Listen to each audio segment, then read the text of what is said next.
Oke, coba lagi di channel Bantu Bi Kreatif. Untuk hari ini beritanya ini sangat menarik dan sangat seru sekali dan masih hangat. Untuk berita kali ini yaitu tentang elit PDIP yaitu Bapak Hasto Kristianto, dan KPK telah menyatakan kalau Bapak Hasto Kristianto ini sebagai tersangka. Oke, teman kreator kita yaitu Opung Parbilak mau membahas dan mengomentari tentang video ini dengan kocaknya. Oke, videonya saya siapin. Oke, video udah siap, mari kita lihat dan kita tonton. Inilah kekocakan Opung Barbelak membahas dan mengomentari tentang video ini. Oke teman-teman, mari kita lihat dan kita tonton videonya. Halo kawan-kawan, kalian udah tahu berita terbaru? KPK sudah menetapkan Hasto sebagai tersangka. Iya, Hasto, selamat tahun baru.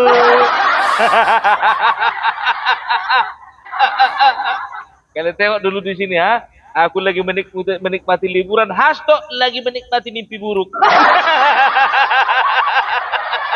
Ya, ternyata berita terbaru ini sudah berseliweran beberapa hari yang lalu. Dan tahu kalian apa respon PDIP? Ya, respon PDIP melalui juru bicaranya Ciko Hakim mengatakan bahwasanya politisasi hukum semakin kuat. Semakin kuat. Udah tahu pasti ke situ ujung-ujungnya, ya. Ketika nggak berkuasa, dibilang politisasi hukum semakin kuat. Waktu masih berkuasa, nggak ketahuan tuh politisasi hukum. Bukankah waktu kalian masih berkuasa, politisasi hukum lebih kuat daripada sekarang? Sudahlah, biarlah waktu yang menjawab semuanya itu. Dengarkan kata Bapak Jokowi, biarlah waktu yang menguji. Inilah waktunya yang tepat. Makanya aku bilang, tapi aku minta tolonglah dulu, harusnya KPK penetapan Hasto sebagai tersangka itu lewatkan kian dulu tahun baru. Biar sempat dulu dia menikmati liburan. Nggak kasihan kalian batin seorang ayah.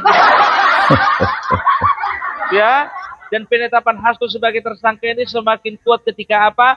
Ketika diperiksa Yasona Lauli. Makanya aku bilang sama kalian, ya, kalian tengok di danau ini. Kalau bicara danau berarti mancing. Kemarin masih ingat tak kalian analogi yang kukatakan itu? Ya, kenapa yang namanya Harun Masiku belum ditangkap-tangkap? Ya, karena ketika mancing, kita mancing pakai cacing yang dapat ikan sepat. Ikan sepa itu kita bikin jadi umpan untuk mancing ikan haruting atau ikan gabus atau ikan lele. Nah, ikan lele itu digunakan untuk sebagai umpan hidup memancing ikan tomat. Nah, kalau ku bilang Harun Masiku itu cuma ikan sepa. Gitu loh, ya. Nah, inilah ikan gabusnya itu si Hasto. Tenang kalian, masih ada ikan toman yang belum kena pancing. Ya, itu makanya aku bilang, betul yang ku bilang itu, ya. Partai PDIP ini ketika berkuasa merasa mereka itu pemilik negara ini. DPR punya mereka, eksekutif punya mereka, semua lembaga punya mereka. Danau Toba ini pun kalau bisa diklaim punya mereka ini.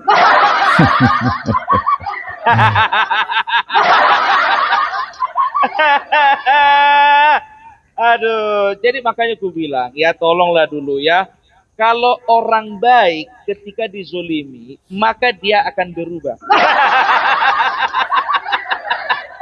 Ya, maksudnya apa? Ya, Bapak Jokowi itu terlampau baik selama ini, ya. Ketika kalian dizolimi, maaf, yang bergerak bukan Bapak Jokowi, tapi yang bergerak Bapak Prabowo. Yang bergerak itu juga loyalis-loyalisnya Bapak Jokowi. Kita bicara politik aja lah dulu ya. Makanya aku bilang ya, sekarang ya kita sudah semakin terkonfirmasi bahwasannya kekuatan PDIP itu nggak ada apa-apanya kalau bukan tanpa Jokowi.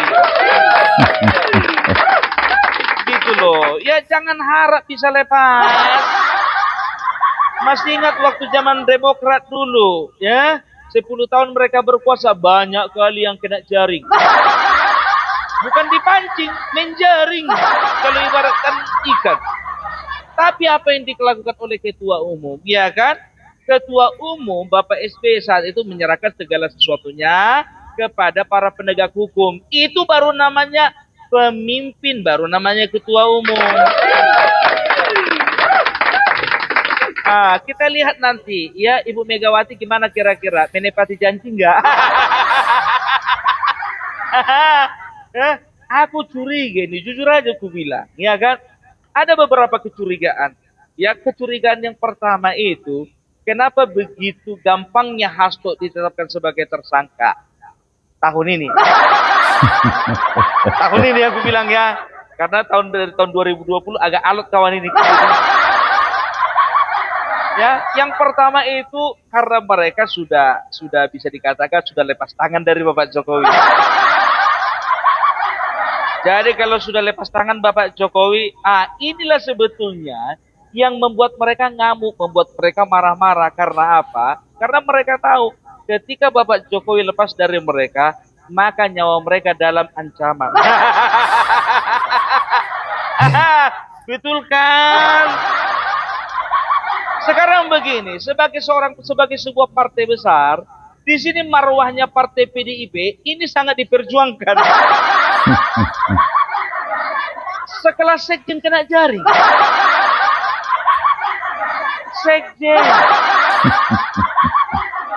Tapi nggak apa-apa. Kalian masih ingat kan waktu itu Surya Dharma Adi juga ketua umum P3 juga kena jaring juga dia. Jadi jangan pernah katakan bahwasanya di Indonesia ini ada yang kebal hukum. Nggak bisa kalian katakan seperti itu. Apalagi ketua KPK yang sekarang itu Setio Budianto itu, lebih kalah itu dari Firly Bahuri. Biasanya ketua KPK kalau diangkat, itu kinerjanya itu bagus itu. Biasanya di awal-awal kalau orang naik posisi performance-nya dijaga. Tapi jangan kelamaan, kalau bisa setahun aja. Karena kalau kelamaan, contohnya nanti kayak Firly Bahuri, ya kan? Dikit-dikit, di Kompas. Tadinya ketua KPK berubah jadi tukang kompas. Ya, jadi ada beberapa. Jadi kalau aku bilang kecurigaan memang betul itu yang pertama. Baru yang kedua kan begini, di dalamnya itu kalian yakin atau tidak yakin, percaya atau tidak percaya, ya. Ini kan di dalam PDIP ini kan ada dua kubu kan, bisa dikatakan kubu paling kuat. Taruhlah katakan terserah kalian lah menerjemahkannya ada 2, 3, 4, 5 kubu terserah. Ya tapi ada dua kubu yang paling menonjol yaitu kubunya Hasto dan juga kubunya Puan Maharani. Ya. Kalau kata orang ya Hasto itu orang kepercayaan nomor satunya Megawati, benar. Tapi apakah Megawati lebih percaya kepada orang lain daripada kepada putrinya sendiri? Kan begitu? Jadi mungkin saja Hasto itu ada berencana untuk mengkudeta. Dan terciumlah ini sama Ibu Megawati. Ini tebak-tebakanku aja ya. Tapi di depan umum, di depan para pendukungnya Hasto ini banyak pendukungnya. Seolah-olah Megawati ini betul-betul pasang badan sama Hasto. Padahal sebetulnya dia ingin buang badan. Kalau misalnya disuruh pilih, apalagi sebagai seorang ibu, dia pasti lebih pilih anaknya daripada Hasto. Ya kan? Kalian tengok dulu banyak kan yang lewat-lewat ini. Tapi satu pun jet ski-nya ini gak ada yang warna merah. Ada yang merah tapi tenggelam. Aduh, makanya aku bilang. Jadi dari kemarin kalian sudah diingatkan ya untuk partai PDIP. Jadi kalian itu sudah banyak pihak yang mengingatkan ya, dan juga sebetulnya Bapak Jokowi sendiri pun kalau bisa kukatakan ya, Bapak Jokowi itu pun sudah wanti-wanti sebetulnya ya. Dia itu kenapa belum ada niatan dari Bapak Jokowi untuk memulangkan KTA? Karena dia sebetulnya masih menjaga perasaan teman-temannya yang masih ada di PDIP. Contoh Mbak Puan ya, apa namanya Mas Bambang Pacul dan segala macamnya kan begitu. Tapi ya itulah dia, ya aura negatifnya itu lebih besar keluar daripada aura positif. Jadi Bapak Jokowi itu sebetulnya masih menunggu beliau itu ya supaya PDIP itu bisa pulih, Banteng itu bisa pulih. Tapi ternyata ya kepedulian Bapak Joko Widodo itu diterjemahkan dengan sesuatu yang berbeda. Ya, yang dibilanglah katanya Joko Widodo mengincar posisi ketua umum. Tengok itu Rocky Gerung, Rocky Gerung. Kau bilang kemarin itu, aku jujur aja aku bilang setiap analisanya Rocky Gerung ini berada ini. 11 sama si Hasto selalu mengucapkan tahu kalau beberapa waktu yang lalu apa dikatakannya mereka katakan bahwa Jokowi itu rencana ingin merebut kursi ketua umum. Ku bilang sama kalian untuk saat ini ya kursi ketua umum PDIP nggak terlalu laku, nggak terlalu menjual. No. Itu dia, ya. Apalagi, aduh, makanya aku bilang ya kan, ya PDIP tolonglah jangan terlalu sombong. Ingat, ketika kau zolimi orang baik, maka orang-orang sekitarnya akan bertindak. Itu makanya aku bilang, kalian lupa kalau Bapak Jokowi itu bapak kandungnya dari wakil presiden.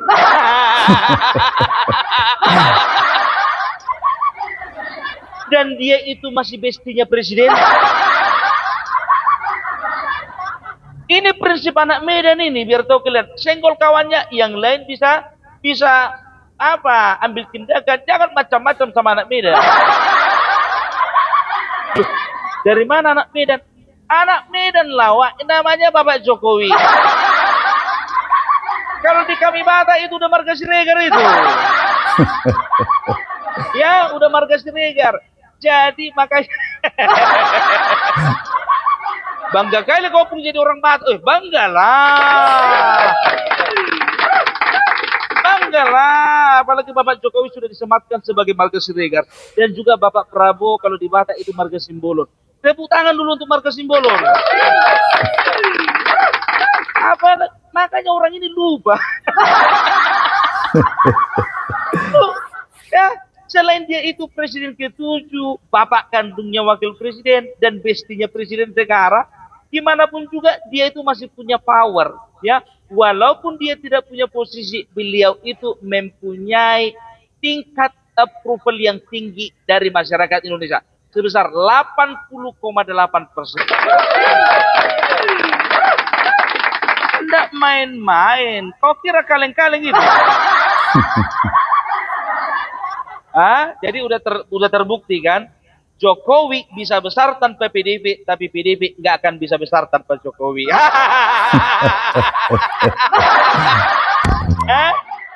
Jangan kalian samakan mana duluan telur sama ayam. Duluan telur atau ayam baru telur. Mak, kena muncul aku, Bah. Gak apa-apa, namanya juga di pinggir laut, pinggir danau kan. Ya, jadi tak semudah menganalogikan Jokowi itu dengan PDIP itu. Ya kalau nggak ada Jokowi, PDIP nggak bisa besar. Kalau nggak ada PDIP, Jokowi nggak bisa besar. Jujur aja aku bilang, kalau misalnya Jokowi ada di PAN, kurasa PAN yang besar. Ya kan, bukan PDIP. Tapi orang ini terlalu jumawa, ya kan, terlalu overconfidence.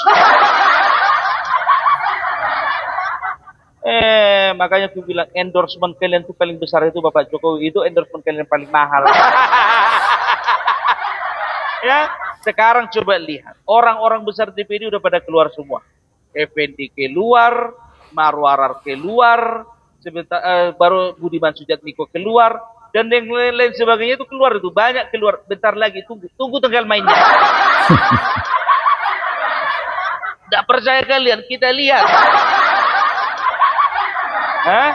Nggak berlaku sama orang ini mati 1 tumbuh 1000.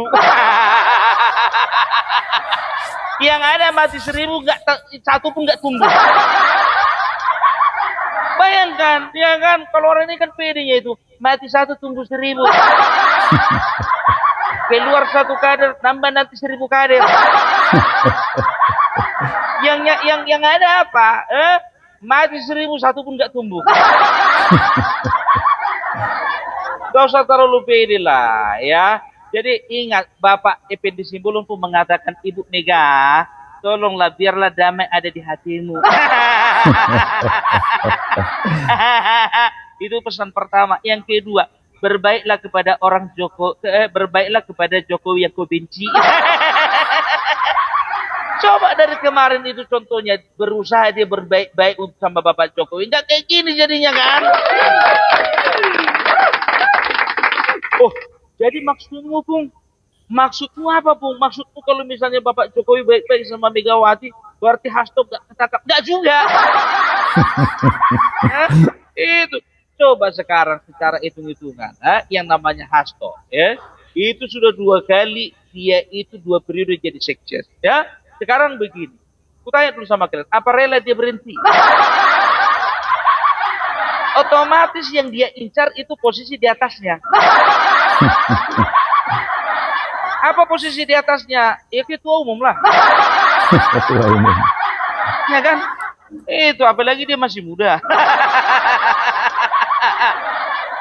Masih tinggi ambisinya itu, ya.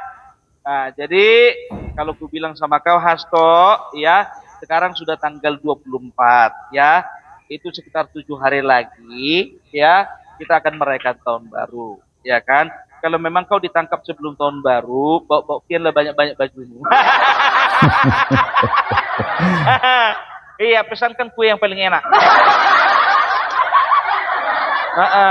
Ya, kami harapkan untuk KPK, dia terima kasih. Kami sangat mengapresiasi, rakyat mengapresiasi, berdoa supaya kedepannya KPK jangan jadi tukang kompas. Iya iyalah. Tapi aku yakin ya, Bapak Prabowo itu pasti memilih orang-orang yang paling tepat. Kalau ada orang yang nggak cocok, nggak satu visi, nggak sejalan sama dia, gas. Jangankan tingkat pusat, biar tahu kalian, tingkat desa aja, nggak tahu kalian ada berita 700 kepala desa dikirim ke KPK. Mudah-mudahan kepala desa kami nggak ikut ya. Karena kepala desa di tempat kami sekarang statusnya PJ. Pejabat sementara. Aduh. Ya. Dan ingat kata Bambang Pacul sekali lagi, jangan pernah kalian jahati orang baik. Itu ya. Jadi bagi kalian yang benci sama Opung Purpilak, hati-hati, jangan kalian jahati orang baik. Ya, jadi sekedar informasi, ya, Opung Purpilak sekarang ada di Danau Toba. Inilah bukti dari kerja kerasnya Bapak Jokowi. Ya. Oke, jadi itu dulu dari Opung Purpilak. Salam NKRI, NKRI harga mati. Oke, terima kasih yang sudah menonton videonya. Gimana dengan isi videonya? Itulah kekocakan Opung Purpilak membahas tentang video ini. Dan apabila teman-teman ada saran atau ada pendapat, silahkan komen di kolom komentar. Dan sampai jumpa di video selanjutnya. Sampai jumpa.